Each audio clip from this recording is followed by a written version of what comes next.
황금률을 제대로 지켜나갔을 때 보상으로서 스마트폰을 사용할 수 있게끔 만들어줘야지만 아이들이 스마트폰을 사용하지 않는 시간에도 스스로 생산적 쾌락을 가동하면서 즐거움을 찾아 나갈 수 있고 그 힘으로, 내재적 힘으로 스마트폰을 통제할 수 있게 됩니다. 부모님들께서 많이 시도해 보시지만 실제로는 상황을 악화시키는 착각들, 잘못된 시도들 저희가 좀 정리해 드리겠습니다. 첫 번째 착각은 스마트폰을 뺏으면 된다는 착각인데요. 뺏는 순간 겪어보셨죠? 오히려 통제력이 아이에게 넘어갑니다. 왜냐면 아이들이 막 난리를 부리기 시작을 하고 그 과정을 버거워하시는 부모님들이 핸드폰을 돌려주는 순간 애들은 깨닫죠. 아, 내가 난리를 부리면 된다. 엄마가 싫어하는 이 행동을 하면 된다. 엄마가 너무나 무서워하는 이 발언을 예를 든다면 자살한다는 협박을 하면은 내가 다시 스마트폰을 쓸 수 있어 라는 걸 깨닫게 됩니다. 두 번째 착각은 그냥 시간만 줄이면 돼 라는 착각인데요. 스마트폰을 사용하지 않는 시간을 어떻게 보낼지에 대한 준비가 없는 상태에서 스마트폰 사용 시간을 줄여놓으면 오히려 더 아쉬워하고 집착하게 됩니다. 하루 종일 스마트폰만 계속해서 집착해서 생각하게 되는 거죠. 그래서 오히려 더 역효과를 갖고 오게 됩니다. 세 번째 착각이 진짜 위험한 건데요. 나이가 들면 알아서 정신 차리고 스마트폰 통제할 거야 라는 착각인데요. 어릴 때부터 자기 통제 능력이 없는 어린아이부터 스마트폰을 쓴 아이들이 스마트폰을 제대로 통제할 수 있다? 굉장히 어렵죠. 그리고 스마트폰의 매력, 즉 스마트폰 안에 있는 앱들, 컨텐츠들의 그 매력은 점점 더 심하게 커지고 발전하고 있습니다. 아이들이 스스로 이걸 이겨낸다는 건 너무나 어려운 일이에요. 네 번째 착각은 방금 말씀드린 거랑 연결이 되는 건데요. 부모님은 자유롭게 쓰면서 애한테 쓰지 말라고 할 때입니다.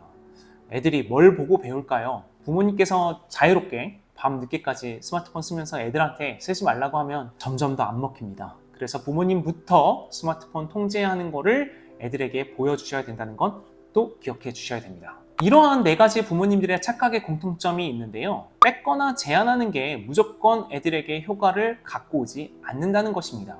자, 그러면 이제 부모님께서 실제로 하셔야 되는 것 말씀드리겠습니다. 아직 부모님의 영향력이 남아있어서 스마트폰 그만해 라고 했을 때 애가 그래도 조금 말을 듣는 상황이라면 황금률, 부모님께 대한 예의, 생활관리, 기상지침 시간 관리, 그리고 할 수 있는 자개발, 즉 학습 시간의 누적을 학생의 수준에서 잘 이행해 나가고 있을 때 보상으로서 스마트폰을 사용하게끔 구조를 설계해 주셔야 합니다.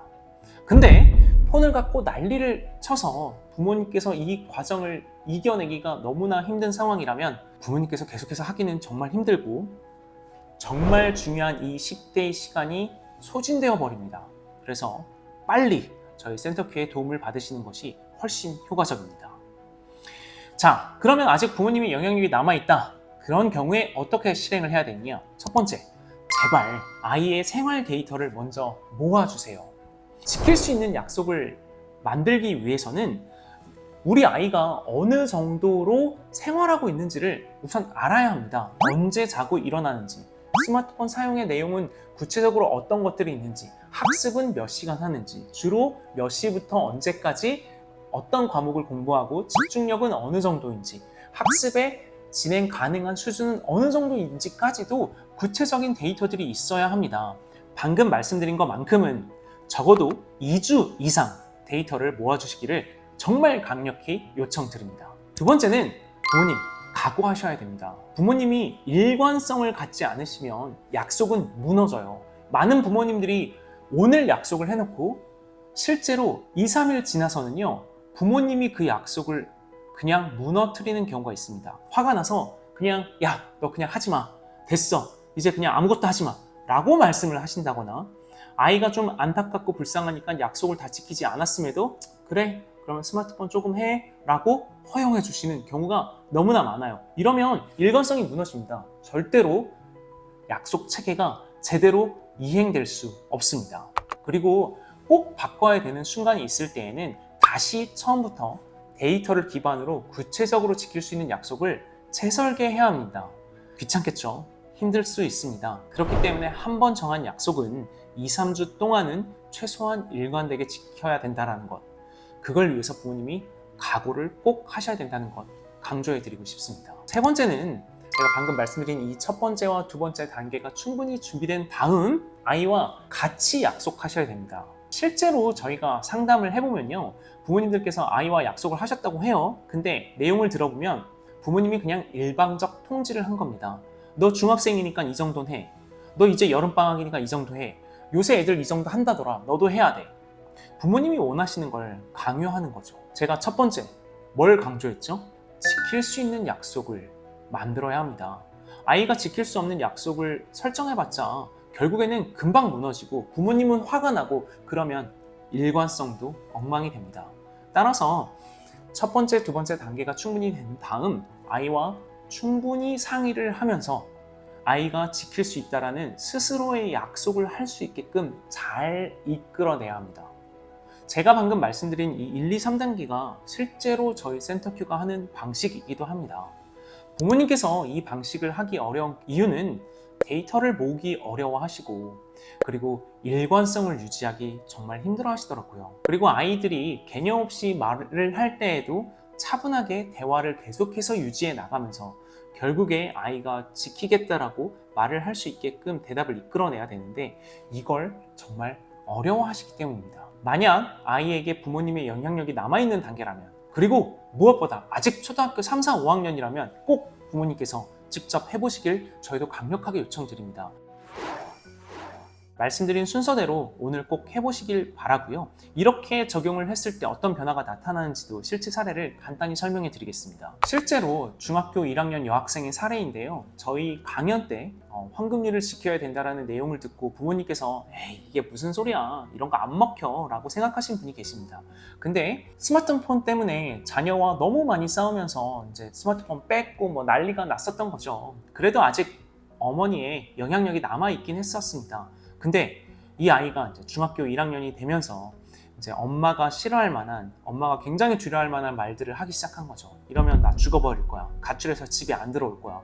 어머님이 또 여기에 겁을 먹고 약속을 무너뜨리고 일관성이 무너진 상태로 아이가 제멋대로 스마트폰을 쓰는 시간이 계속 늘어난 경우가 있습니다. 근데 그때 어머니께서 저희의 유튜브 영상을 다시 보시고 그래 어차피 이것도 안 먹히고 저것도 안 먹히는 상태에서 한번 속는 셈 치고 해보자 라고 마음을 먹고 황금률을 아이에게 설명한 다음에 이걸 지켰을 때에만 스마트폰 사용하게 해줄 거야 라고 했더니 놀랍게도 아이가 처음에는 귓등으로 듣고 반항을 하기도 했지만 실제로 황금률을 지켰을 때에만 스마트폰을 사용하게 계속해서 일관되게 약속을 이행해 나가다 보니 놀랍게도 아이가 존댓말을 하기 시작을 했고 그 과정에서 자연스럽게 스마트폰 통제가 안착되기 시작을 해서 저희에게 너무나 감사하다라고 말씀을 해주신 경우가 있습니다. 그리고 중3 남학생 저희가 대응을 한 경우도 있습니다. 처음에 저희에게 상담을 하실 때 부모님께서 직접 해보고 싶다라고 하셨는데요. 저희가 파악했을 때는 부모님께서 하시기 되게 어려운 상황이었어요.